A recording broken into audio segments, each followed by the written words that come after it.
On our episode today, someone who around the world has filled huge stadiums, arenas, and concert halls bigger than Radio City, Music Hall, and Carnegie Hall. But in North America, somehow she still remains a mystery to be discovered. She's called by only one name.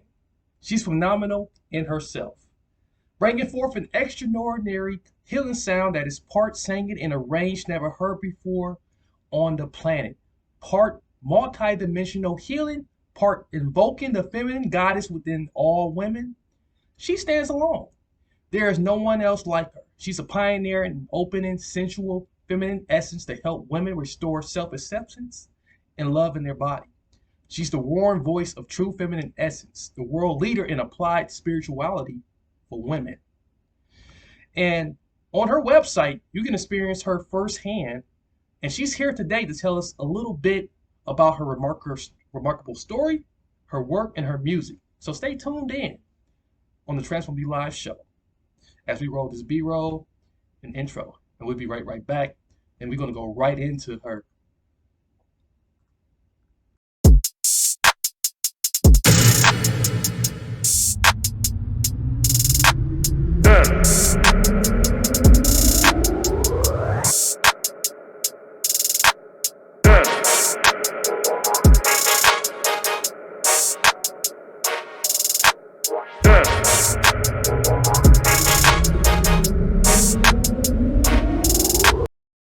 What's going on, my Transformers out there?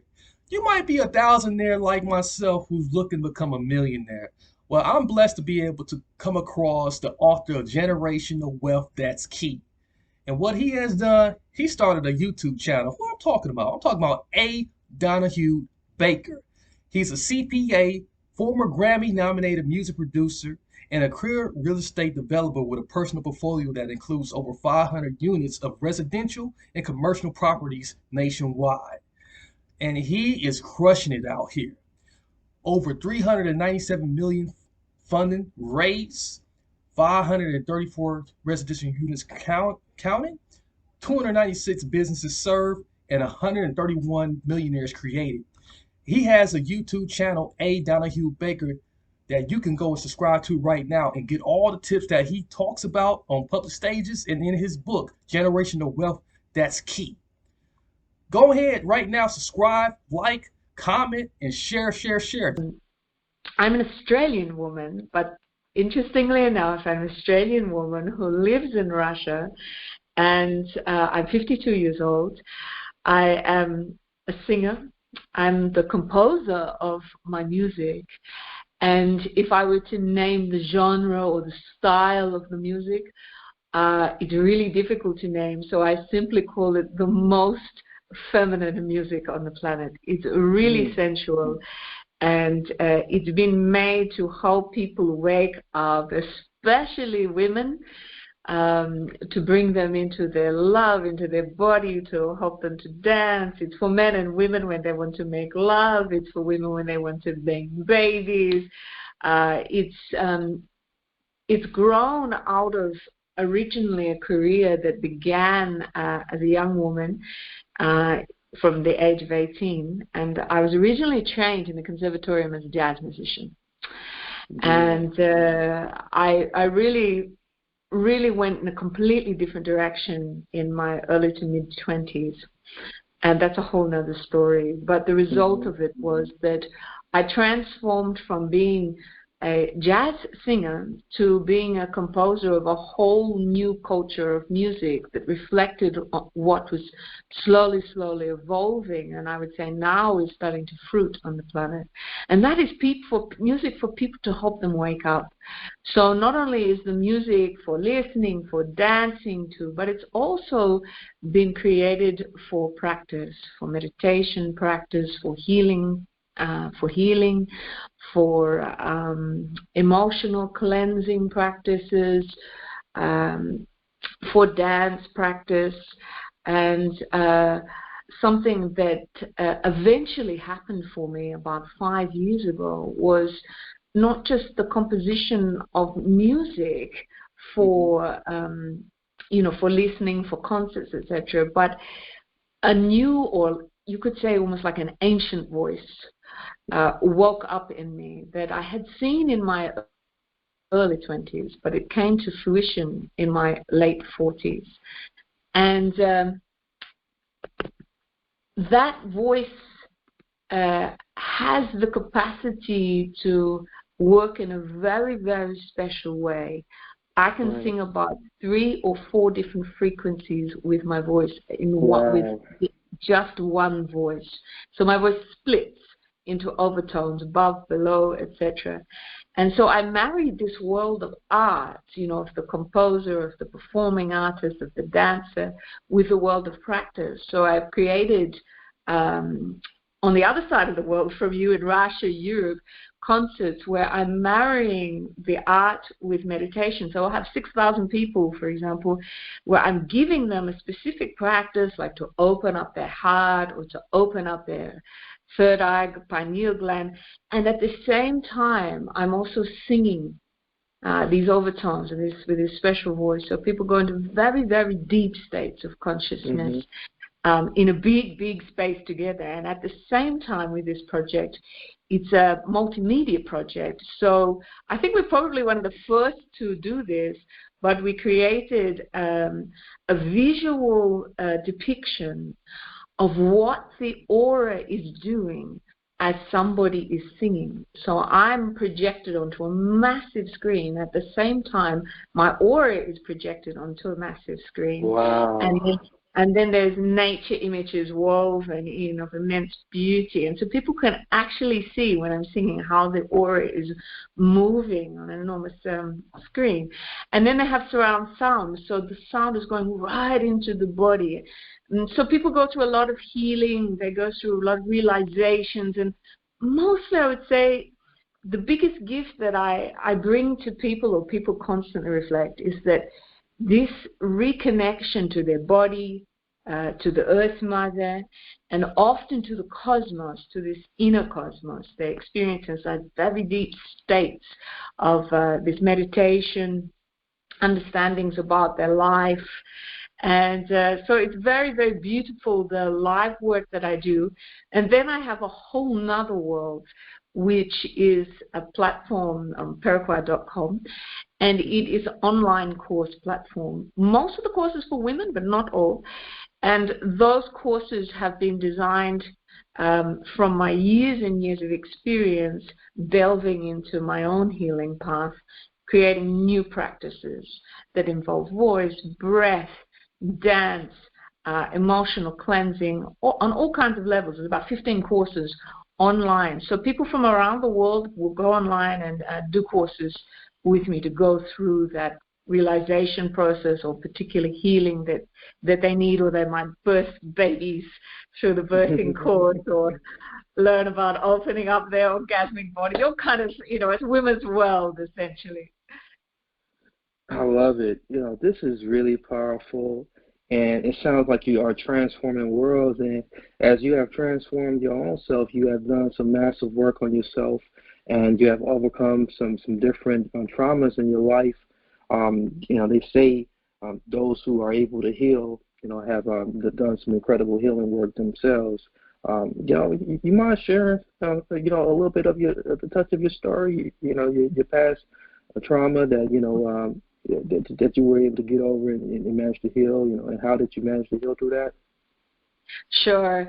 I mean, I came into the body with a family that had a genetic condition that was passed down the line through all the women. So my mother gave me the gift that her grandmother gave to her, and that was twisted legs. So the hips roll in, the knees roll in, the feet roll in, and progressively through life, this condition gets worse and worse until you're almost like in an arthritic cripple kind of condition, but it kicks in very young. So when I was a young girl, my feet really start to turn in. And when I ran like a duck. When I walked like a duck, And I was teased a lot as a child because children just couldn't understand. Like, was I trying to be sexy when I walked? So I got a lot of teasing, as you can imagine.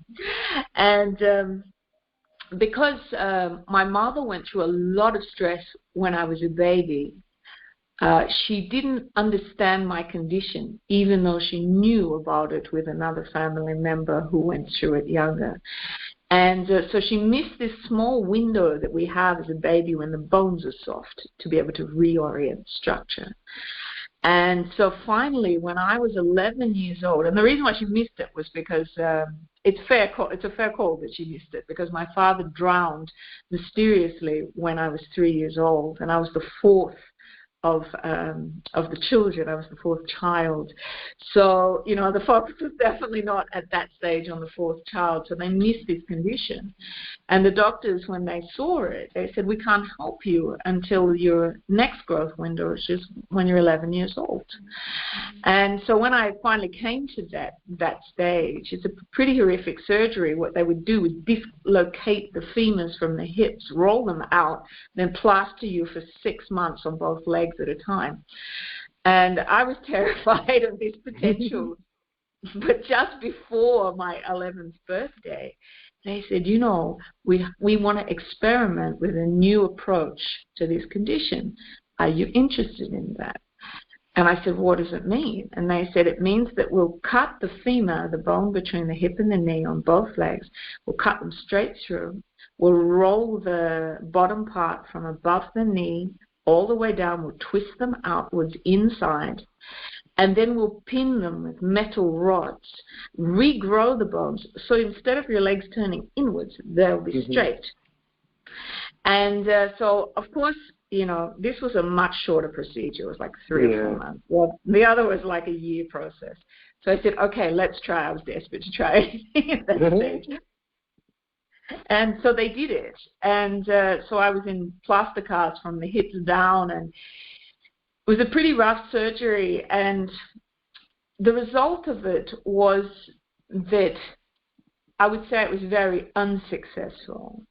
Okay. But it was an incredibly powerful teacher for me, because I was very alone through the journey. And that's a whole other story why my mother couldn't be there. But they put me in a center for disabled kids, a rehabilitation center, because I couldn't walk and I was too heavy to carry with these plaster casts. I was in a wheelchair. Yeah, and and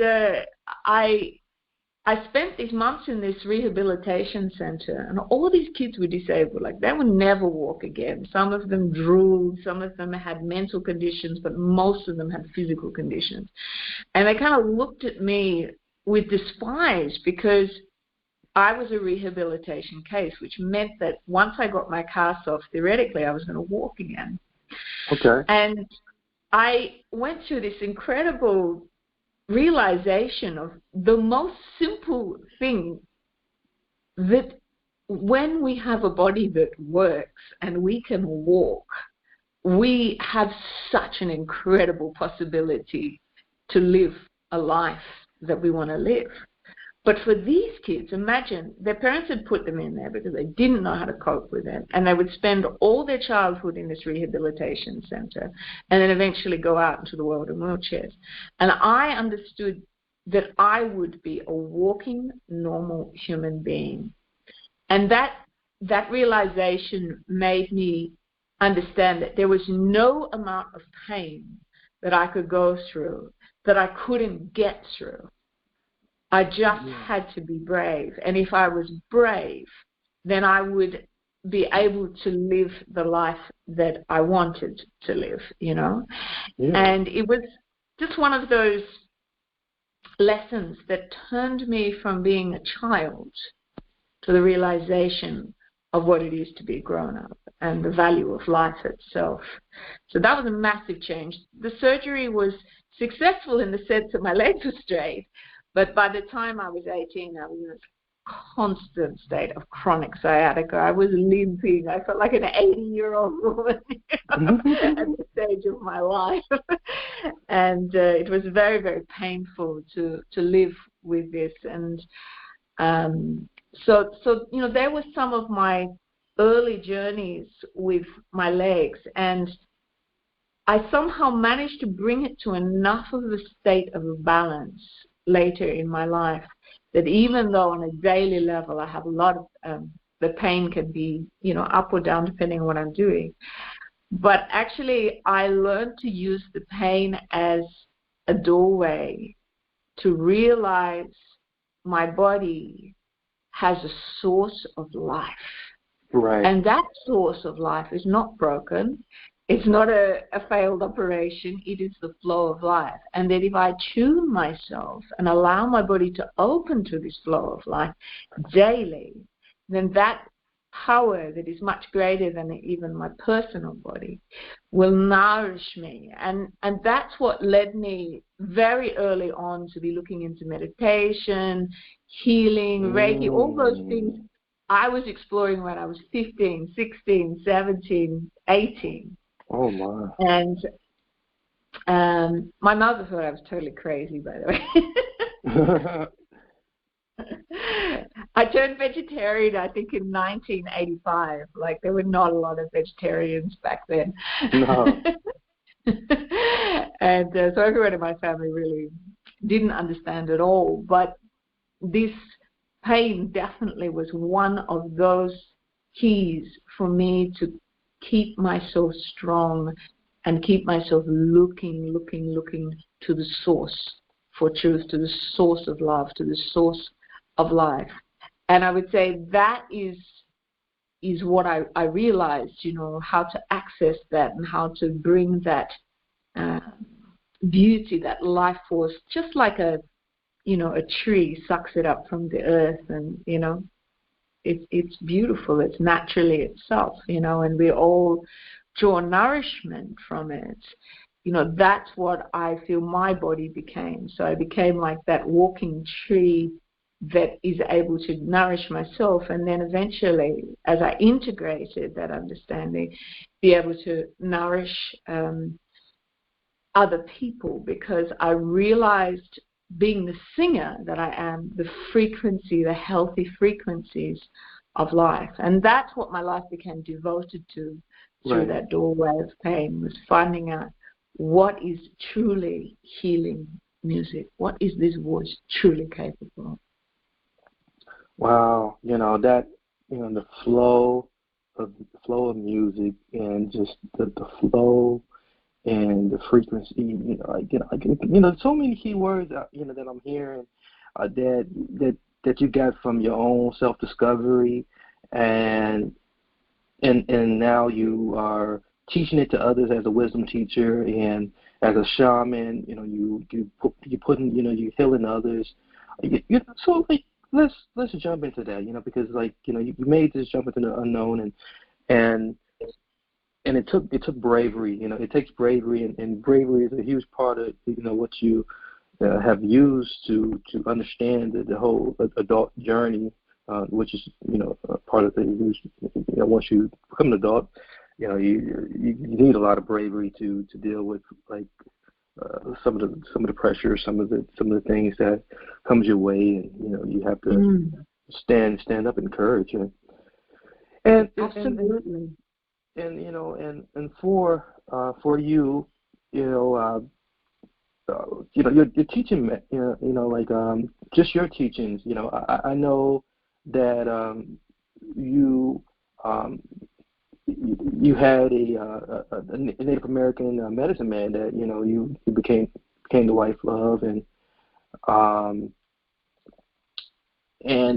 how did that come about? And maybe tell us a little bit about that, because that things like that are pivotal, to shaping us and shaping how we begin to put our practices into what we do. Mm-hmm. Yeah, absolutely. I had to be very brave just before my 18th birthday, because my auntie said to me, "Oh, you're not going to be what you think you are in your life. You're not," which I thought I was going to be a psychologist, by the way.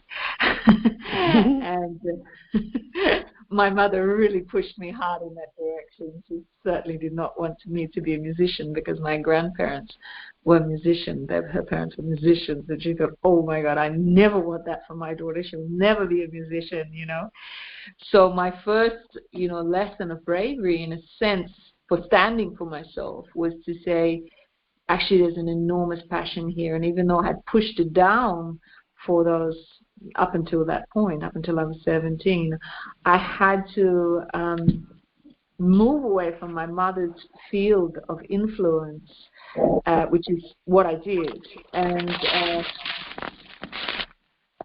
I was given a vision at that time in my life. And a friend who I moved in with, well, she wasn't a friend when I moved into her house, but she became a friend. She said to me, you know, what would you do with your life if you had no obstacles, you know? And what if you could sing? Because she recognized I could sing, and I wasn't training in singing at the time. So she said, what would you do with your life? Who would you sing for? Like, what would it look like? And I wrote down this vision. And I was 17, turning 18, and I said, you know, if I could sing, I would sing for healing for people, not just to entertain them, not just kind of emotional songs, but I would sing for healing, like to really help people in many, many different levels, emotionally, physically, etc. And when I was 18, my mother's sister said to me, you know, you definitely won't be a psychologist. You're going to be a singer, and you're going to be a jazz singer, and you're going to go to conservatorium. And this seemed like the most crazy vision that someone could have for me at this stage in my life, because I didn't have the training for it. And how do you get into a conservatorium with no musical training, right? So talk about having to be brave. I said, my whole body just switched on when my auntie gave me this vision. She said, you're going to be a great jazz singer. You're going to go to conservatorium. You're even going to go to America, she said to me, right? And the next year, I spent training with a private teacher. I did waitressing at night. And I sang and I sang and I sang and I sang. I got into the conservatorium the next year. Total miracle. Like, I shouldn't have gotten in. There were much more talented people, I think, or much more dedicated people in terms of their history of musical training. So this was my opening into music, where I was accepted to conservatorium. I went through the jazz training. But after some years of this, so I was about 5 or 6 years in, and I'm 23 years old, right? And I've finished my training, and I've gone to the biggest city in Australia, which is Sydney. I've hit the jazz scene. I'm like, I'm here, you know, I want to be the best. And of course, I got slammed into the pavement because I was nobody in that big city. And I kind of had to really claw my way up. And being a woman's not easy too, because we get a lot of sexual interest from a lot of musicians. But I got through that journey, and after I was a few years into it, I suddenly realized I was not fulfilling that vision, and that I was lost, you know, trying to be this kind of sexy jazz singer in a big city. I felt very lonely, even though success was all over me. I felt very, very lonely and very up and down, like very reactive after my concerts. I'd be like high and then low and almost feeling like I was losing it, you know, almost suicidal. And then one day I had a very deep experience in one of those post-concert moments where I felt very low. And I went through this. I was looking for an answer. For me, one of the places in nature that really resonates with me is the ocean. It's like a voice, you know, of pure, pure power. And I had grown up by the ocean. Ocean had taken my father. The ocean is just a constant companion in a positive way and a negative way, but just always there for me, you know. And I stood on the edge of a cliff. And I called to Mother, and I said, Mother, please help me. I'm so lost in this city. I'm supposed to be successful, but I feel so lost. Please guide me. And then this wind was singing all around me. The waves were crashing below. And I started to feel as though it was enveloping me. So being a singer, of course, and I, for the first time, I sang, not as a musician, but I sang totally intuitively following the melody of the wind, you know, ooh, these kind of sounds. And it took me so deeply inside. I think 2 hours passed. But when I came out of this state of connection, I realized that I suddenly felt better, like everything suddenly makes sense. So I went back to this place on the edge of the mountain for 2 weeks, every day, every single. And then I had a realization that the very source of music was what I was looking for. Wow. This was more than a style, more than a genre, more than being, you know, technically brilliant, even more than being adored. That I was looking for that source of music. Where did it come from, you know?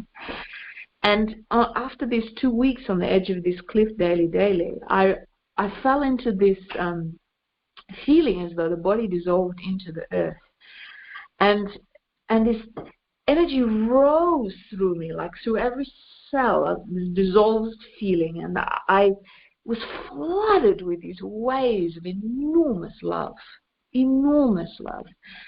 And I felt this presence, this feminine presence, which was huge, like so vast. And I suddenly understood that every vibration that we hear, that we make, is her, is a vibration of her, the great feminine principle that expresses through our Mother Earth. And I realized that no matter whether we're good, we're bad, whether we're happy, we're sad, she's pouring this vibration through all of life, you know. Yes. And I said to her, wow, I feel totally here. And this is where the biggest love is. And if I can help other people to realize that this is where the source of life is, it's inside, and it's inside this connection through the body to the earth, and that she's constantly sending this frequency of life everywhere through this planet. And I said to her, if there's any way I can sing for you or to help other people understand this great principle that you are of life, this great energy source, I'm yours. Like, just sing to me. But I had no idea how to do that, you know, at that stage. Still a jazz singer, you know. Well, within 2 weeks, my crazy auntie, she rang me and she said, there's a Native American Indian medicine man coming to the city. And she said, you need to go and see him. So this is the same auntie that's given me the vision. The crazy auntie. I said, okay, auntie, I'll go and see him. So I went to this huge festival. It was like a spiritual New Age festival. So this is like 1993, I think. And there was this sound as I came into this huge conference hall. And there was the sound of this voice, you,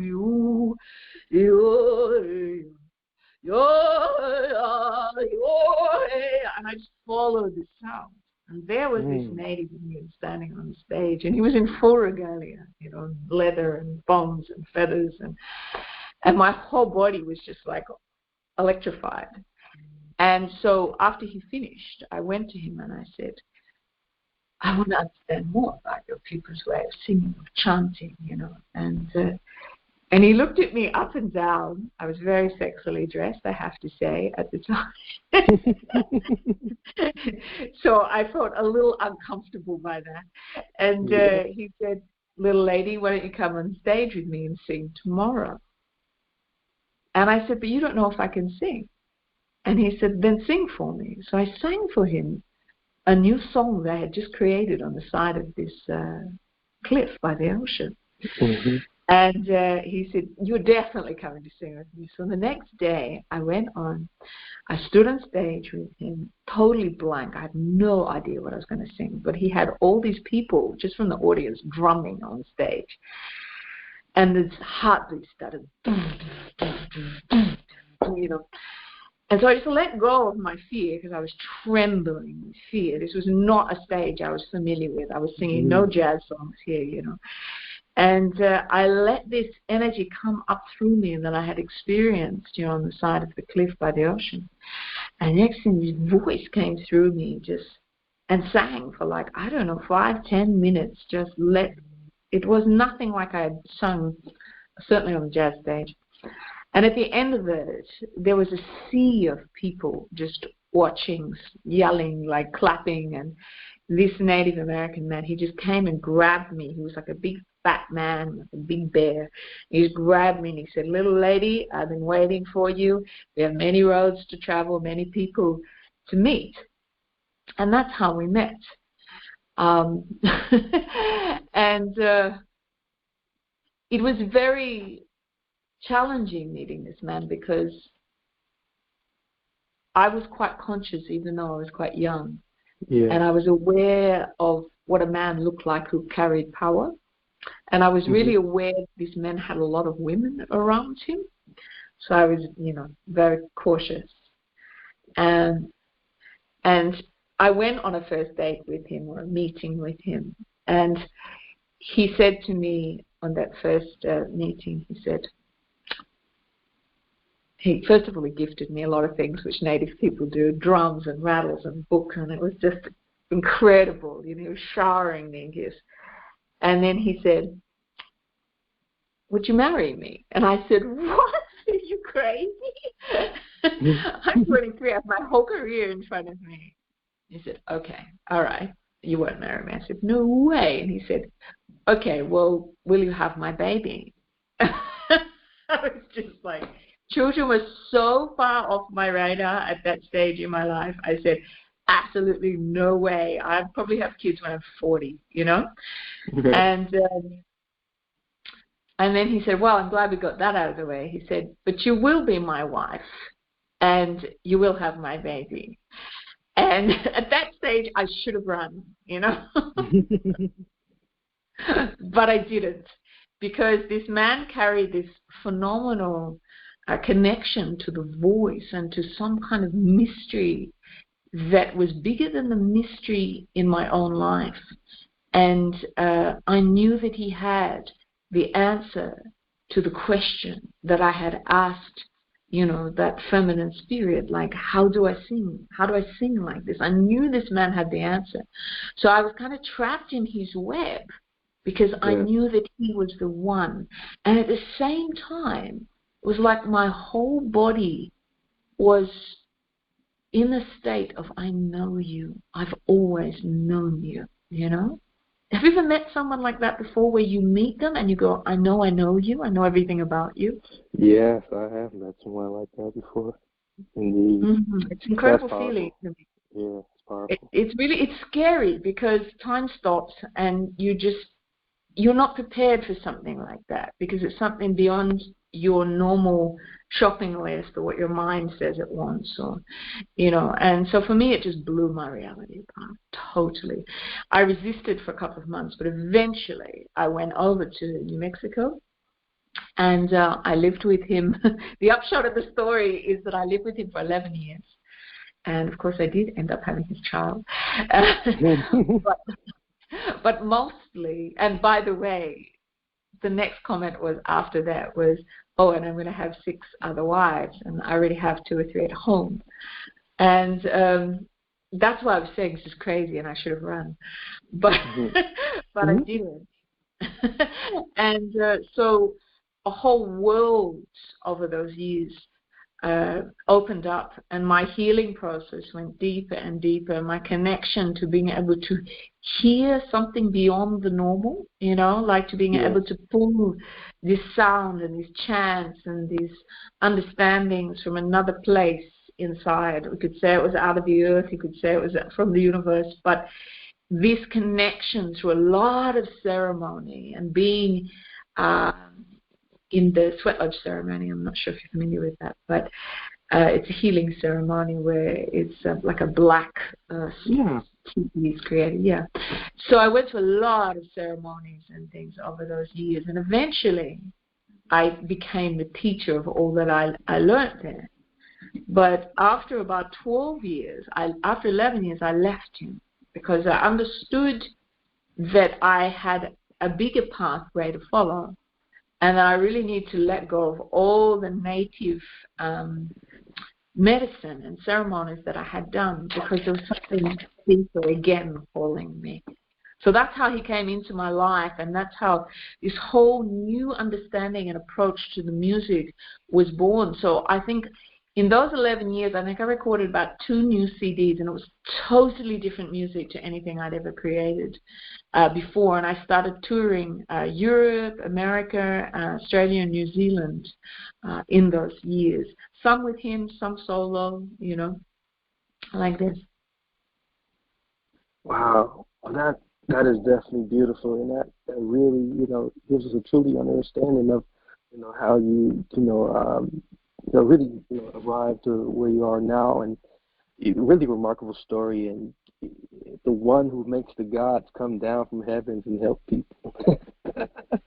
Yeah, one quote that was written by you. So like, as we like, arrive to in time where we are, as far as wrapping up here, we want to give you an opportunity though to like maybe even just maybe share something that maybe we don't know, or maybe some wisdom, or anything that's on your mind. Okay. I think, where my work has brought me to now is it's very interesting, because when I first was creating, the music, and then eventually the evolution of that over the last 20, maybe 28 years, it's been incredible to see that when I began, this work, the consciousness was a lot younger, and people were not really ready yet for what I had to share. But as the pressure on the planet has increased, and then with dramatic things like COVID coming in, with more and more corruption, more and more viral internet activity, more pressure on humanity, it's been really phenomenal to see how we are waking up. May not be the masses, but the minority is getting stronger and stronger and stronger. And people are becoming more and more devoted to knowing the truth of who they are. And that makes my work a lot easier, because I'm not trying to explain something to people that seems so crazy. It's just like, yes, it's obvious now.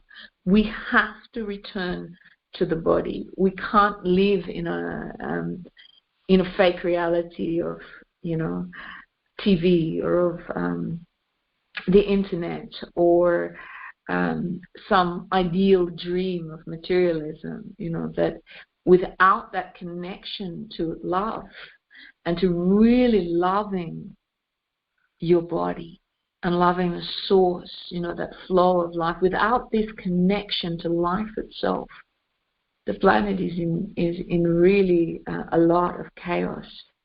And everybody that is doing practice to return themselves, and it's a daily, I would say it's a daily process. Absolutely. Because the pressure of the world is so strong that it's a daily practice to bring yourself into the body through breath, through meditation. Some people do yoga, etc.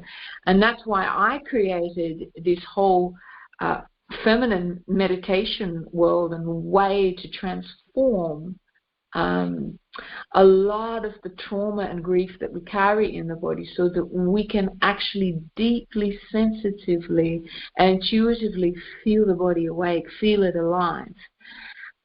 So for me, the terrible things that have happened have actually really served to wake up humanity. I remember when COVID happened, and my reaction, as being somebody who brings new practices and music, soundtracks to heal people, my reaction was to create a free online course to bring people out of that stress, that fear, that anxiety, and back into harmony. And I can do that in about 15 minutes.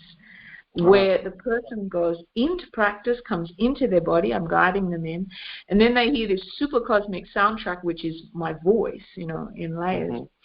And And thousands and thousands of people were downloading this course and getting incredible turnarounds immediately out of the soup, that was being pressed on the human condition. Yeah. To realize, wow, this is me. It's okay. Yes, there's a sickness around, but this is me. This is who I am.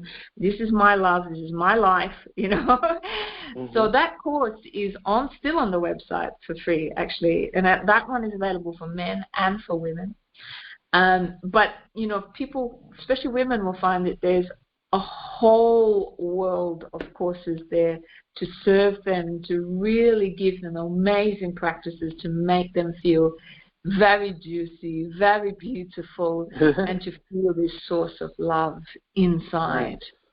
Yeah, so that's very much what I've got to offer your audience. And of course the music. There's 10 music CDs on that site, on Peruquois.com. So there's music for everything. There's women's mantras, there's music for making love, there's music for birthing babies, there's chill out, there's all kinds of CDs there for your audience. So they can look around on Peruquois.com and look into a world maybe they've not seen, or that they know inside themselves but maybe hasn't been mirrored exactly this way through a woman who's realized, who she is and has translated that through frequency and art and practice. Outstanding.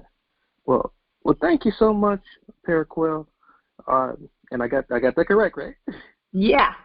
Well nice. done. Nice.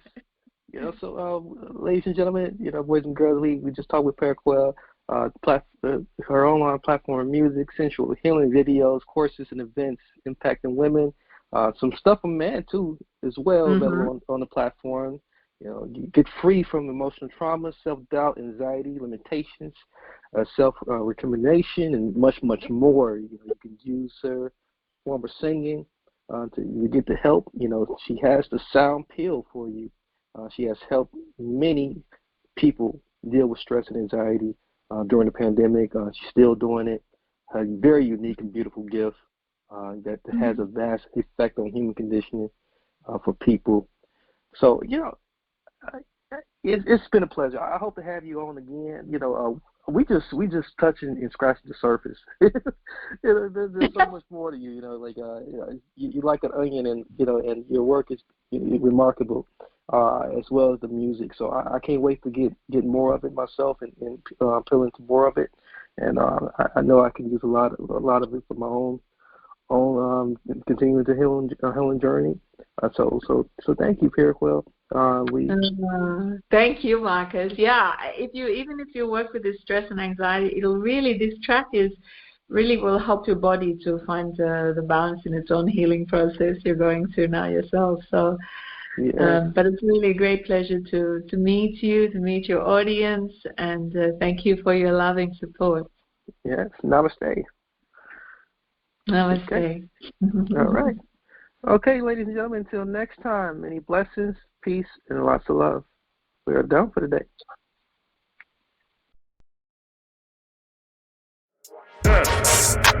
day.